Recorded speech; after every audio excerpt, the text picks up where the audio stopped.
Welcome back to the podcast, the greatest podcast in the world, QORcast. Today, we got very sad and happy news. I'm happy. I don't know, depending on the audience on who you is, but GTA 6 has been delayed another year. Who would have guessed? I feel like I'm always so cynical on here, but a lot of this stuff makes me cynical. They announced this like, I don't know, depending on where you are, but we're in the East Coast. They announced this like crack of dawn. They announced, I think, like 8 a.m. or 7 a.m. They announced this, but they were like, yeah, so we're delaying it till May 26th of May 2026. 2026, yeah.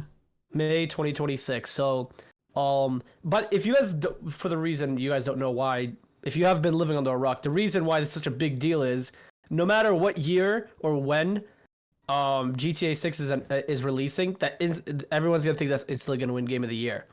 So there's been speculations that gaming companies are purposely trying to avoid the same release date as GTA 6, so they could get it, so they can get some sales, so they can get good sales. So that's why everyone is. Funny enough, Borderlands 4.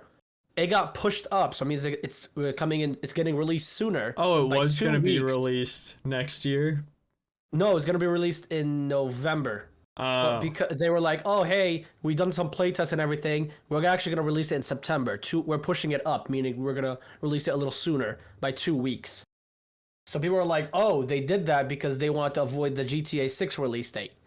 By the way, I got to give Rockstar some props. The amount of like aura they have to say, yeah, you guys have to release whenever around us. We don't release around you guys because they know they're gonna make so much fucking money. Yeah. And now because GTA 6 is officially gonna be released in 2026, I was thinking we have an early prediction on what we think Game of the Year in 2025 is gonna be. I have been playing Expedition 33. I already think that's gonna be Game of the Year. I think that game is just phenomenal in every sense. It's the thing is, people are saying, "Oh, it's a turn-based game." Okay, Baldur's Gate was a turn-based game. That won Game of the Year. Not Metroid. It was the Persona-like game. Oh yeah, Persona is another. Yeah, it was like a Persona-like game. Oh, that one almost I won know what you're talking about. Metamorphosis, I believe it's called. Metamorphosis. It's something along the. I know what you're talking about, yeah. That almost won Game of the Year. I think it got top 3 in voting. Game of the Year. It just lost to Astrobot. And then now it's like Expedition 33. That game is amazing. When it comes to the fighting style, because it's a little different than a regular turn-based game, because while it happens, it's interactive. Meaning you can either dodge or parry as the enemy turn is coming in. Right? But what makes it so unique, it's like Elden Ring. Some of the bosses, they kind of adapt to where they do it a little bit delayed. So sometimes, like, it's not by a lot, but they'll delay their things so much that you'll do it like a half a second too early than you're used to, and then you'll get hit. Well, I mean, like, with Elden Ring, it's not that the bosses adapt, it's just that they were assholes in how they animated them to purposely, like, trick you.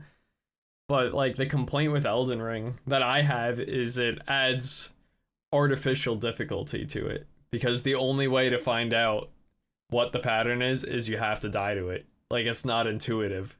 Which, I mean, I guess they wanted to make the game harder so, like, veteran players don't fucking steamroll the game. But when I hear you say that, and it's like, oh, they'll just, like, purposely fucking change the pattern so that, like, you get hit, it's like... I feel like that's artificial. Like, is there like an animation that you have to watch for? Usually, yeah. So, because like, if that's different. If it's like you just have to wait for this thing to happen, then you do it. That's one thing. Like if you're waiting for the cue, but I think it's a different thing if they purposely build your muscle memory to do one thing and then they just change it so that you fucking like. That's not real difficulty. That's just being an asshole. No, it's animation. For example, so like all of them have the same enemy. Like each enemy has about like so far that I haven't finished the game, so I'm still in Act 1. But so my thing is that the enemies so far have had I believe no more than like 3 to 4 moves, right? Like the most I've seen is someone had like I think 4 different moves. That's the most I've seen, right? And It is the same animation with those 4 different moves. Like it's different moves, but the same animation, right? But they just delay it, so like it's always like the wind up. Like you see it, and then you're like waiting it, and then because the parry. So the thing is, they have a dodge system, and then they have a parry system. When you dodge, it's easier to dodge. So they in the testing, they all say, "Hey, the window's a bit bigger when to dodging." But the reason is why people parry is if you parry and if it's like multiple hits. So for example, if it's one move that hits like 3 times in a row, if you parry those 3 times in a row, you get to do a counter attack, but it doesn't cost you a move. Oh, it doesn't take your turn. Yeah. Yeah, it doesn't take your turn. So that's why people are like, "Oh, I'm just gonna parry." But the thing is, they made the parry window so small that you have to be almost perfect on your parries. And you have to be perfect on the timing. Mm-hmm. So I think that's like a difficulty that I like because in retrospect, technically you can fight any boss you want as long as your timing is always perfect. Oh, so like even if your fucking stats are like not there, you could just like big dick it and never get hit. So it's like a sentence. Is it like permadeath though? Like if your first guys die, do you get them back? If you beat the boss. Oh, but if you don't, you don't get them back ever. They're gone for good. But the thing is about that, right? Even if you, for example, if 2 out of your 3 guys die, right? And you beat the boss and you're walking around afterwards, both guys are in 1 HP, but there's monsters walking around. And then if they look at you, if they notice you, they'll chase you and they'll initiate a combat with you.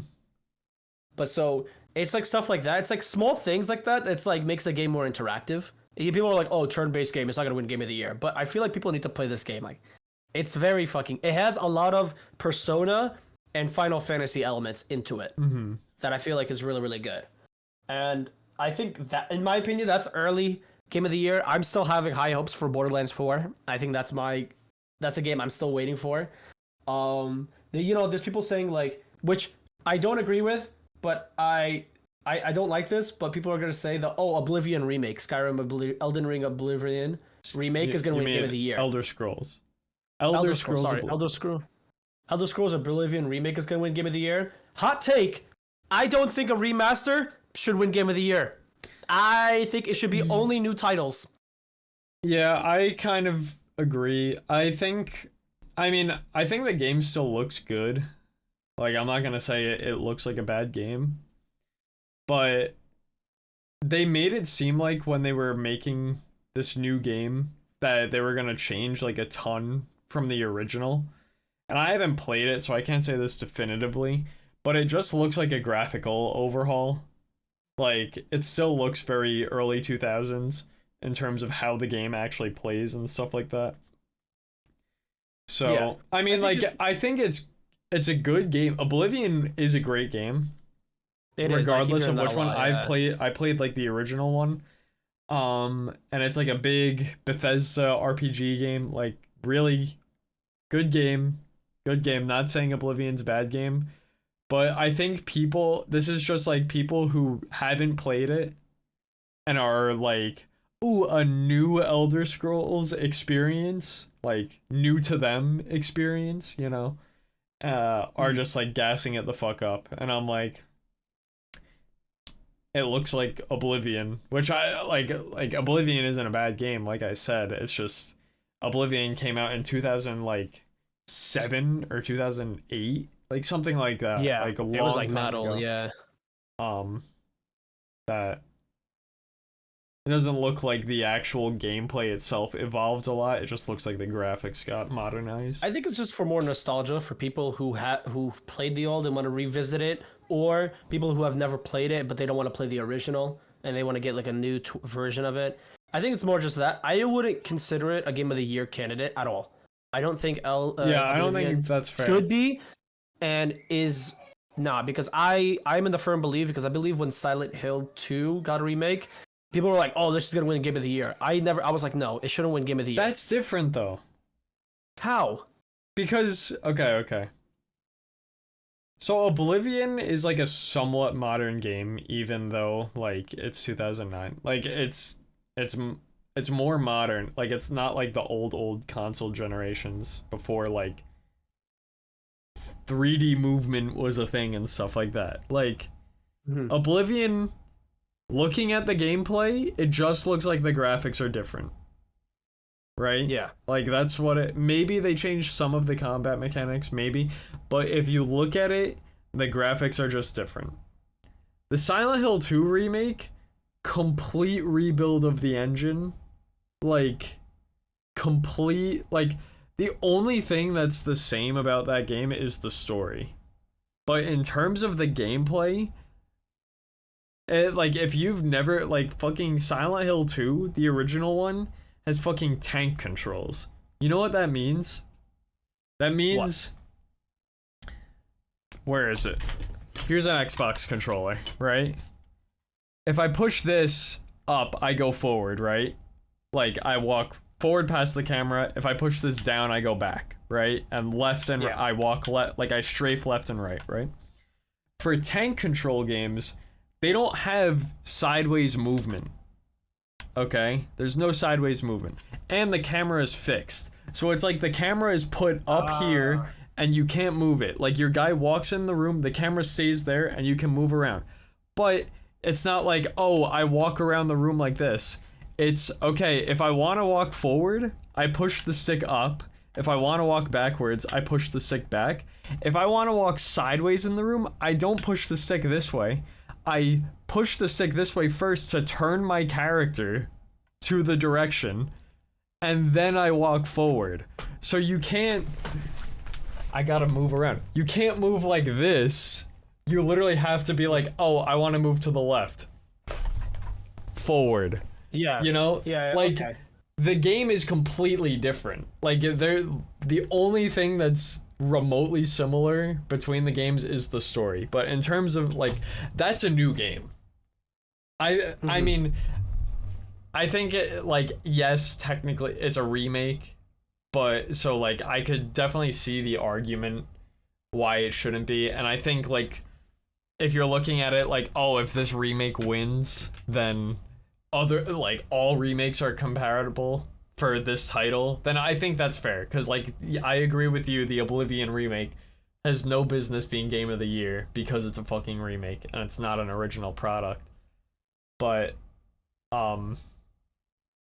yeah, It's just like, because we're getting, I think over the past, I feel like the past 5 years, we just keep getting big remakes after remakes after remakes after remakes, right? And I feel like it's just, you can say it's companies getting lazy and they're like, oh, we can't come up with new ideas, let's just go back and make a new one, right? Or just remake it and everything. If that's the case, make an own category for just remakes. Or like, hey, this is remake of the year, or remaster. Yeah. Or remaster, or best remake of the year. Okay? And then put game of the year only for like sequels or new IPs. Yeah. So for example, what was it? When Elden Ring. Yes, the DLC should have technically not been game of the year, but the game itself was the DLC was so big that it was its own game. And it brought in new engines and new tactics. And that's why it was somewhat acceptable. But let me just finish my thought process. That's why I was like, I'm annoyed that it was there, but I could see why it was, because it brought a new game system. The game itself was really big. Like, it's basically almost its own game. And it was like, I believe, like about 20-30 hours of the game right there and then. Yeah. So, like, I understood that. Did it deserve to win? No, it didn't deserve to win Game of the Year, but it was understandable and why it was Game of the Year and it was in the category. It wasn't a remake. It actually changed something about DLC. Even though it changed something, I agree. If it won, then, like, I feel like people wouldn't make, like, big games. Like, I feel like there would just be, like, endless expansions for things, you know? Like, what?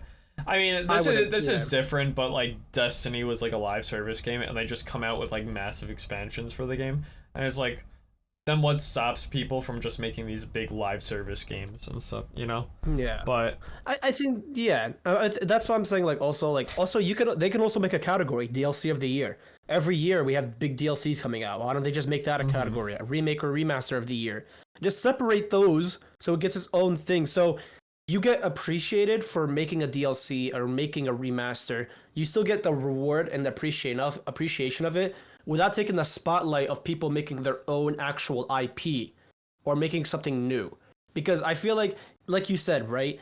If a DLC or a remaster wins Game of the Year, Changes it companies forever. are gonna get lazy. Companies are gonna get lazy.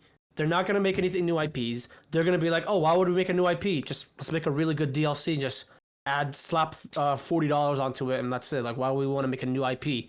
I don't want to do that. It's that there's a lot of sense to it. So then everyone's gonna turn to Konami because they fired fucking Kojima.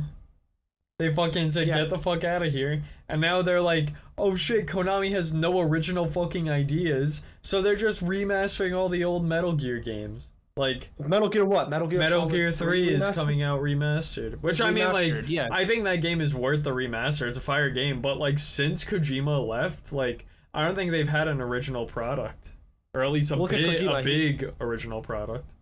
Also, like, yeah, and then Kojima, he's been making new products. Yeah, Death Stranding 2. I think he's coming out with a new IP. I think he's basically coming out with his own like Metal Gear series. I think he said also his own tactical espionage game, which is Metal Gear. Yeah, which is hilarious. A big fuck you to Konami, which is amazing. But again, I think that's the beauty of it. I think Game of the Year should only stick to sequels or new title that is really... new titles. Yeah, new titles. It should only be new title. It should not be a DLC. It should not be a remaster. It should not be a remake. None of those shit. Like, I don't understand why the Game Awards even allows this. I hope this year people understand, because we have a lot of good games this year, by the way. A lot of great games. So far we have Monster Hunter Wilds. We have Split Fiction was really, really good. Like, those two did amazing. And then we have Expedition 33. That's already a big game. Mm-hmm. Then not only on top of that, we have Borderlands 4. If it does well, and the story is great. Borderlands 4 is coming out. I'm not hopeful that Elden Ring Night Rain wins Game of the Year. I don't think so. I would like to see it there. I hope the game's fucking fire. But, yeah. I don't think it's going to be Game of the Year. I don't think it's going to be Game of the Year, but it's on the list. It's going to be, like... FromSoft fans will unite for that one. Doom, Dark Ages, that's another game. Ghost of Yote is going to be, that's another game coming out this year. So, like, you already have, like, what, 5, 6 new IPs, like, on contention for Game of the Year. So I think that's, like, another sense of, okay, here's the sense of, like, this is new IP. New product. People are new product. New product. This is a new product. A Game of the Year award should be a new product. And I appreciate GTA 6 because, yes, they finally ran out of milking the shit out of GTA 5, and they're like, hey, we should actually, like, release a new game now. I think now it's the time. So I'm happy that the game is actually getting the Game Awards is actually changing it up a little bit. I really do hope no DLC gets nominated. I hope some of these games actually do really well and actually, get nominated for Game of the Year. But yeah, again, let's hope what we see. But yeah, let us know what you think Game of the Year is so far. I mean, I've been loving Expedition. If you guys haven't played it yet, highly recommend. I know it's a turn-based game, but just please give it a shot. It's $45. It's $45, and I already think it's one of the best games I've ever played. Bro, $45 in a market where people are paying $80 for a game, by the way. $80 for Mario Kart, or would you want to pay $45 for a new IP that's goated, that has beautiful music? By the way, you want to know who was one of the musicians in the game? The guy who made I Am the Storm in Devil May Cry. He made some of the music in that game. Cool. So I need you. That's not convincing enough. I need you to play Expedition 33. That game is amazing. I know it's a turn-based, and a lot of you are pushed away from it. Give it a shot. It's $45, guys. Literally $45 when gaming companies are charging $80 to $70 a game. It's amazing. And yeah, that's it for the news. I think that's biggest news that's come out this week. I think it's massive. So it's a lot of new games get a lot of spotlight. So I'm happy for that. We got a few core news. Core news. We are playing our final match of the stage 2 against Landers. So what does this mean for playoffs? So I've actually written this down, Danny, and it's a lot, okay? So if we don't make playoffs for us to qualify for Ascension, this is what needs to happen. Ready? who need to beat Landers, preferably 2-0, just to be safe. Ambrosia, one of the teams that already qualified for playoffs, should not do well in playoffs. YFP, Burger Boys, and Funhaver can't make playoffs or do really bad in playoffs. This stage 2. And we also need to secure 15 points from 9th to 10th place to get 50 points. So, technically, all of those kind of need to happen in a way for us to qualify for Ascension playoffs. This is all if we don't make playoffs for stage 2. Okay, so right? But if we make it, it looks a lot better for us. Yeah, it looks a lot better. It looks great because we already secured a lot of points anyways. So, yeah, let's hope that's the case. We play Landers on Tuesday at 4 p.m.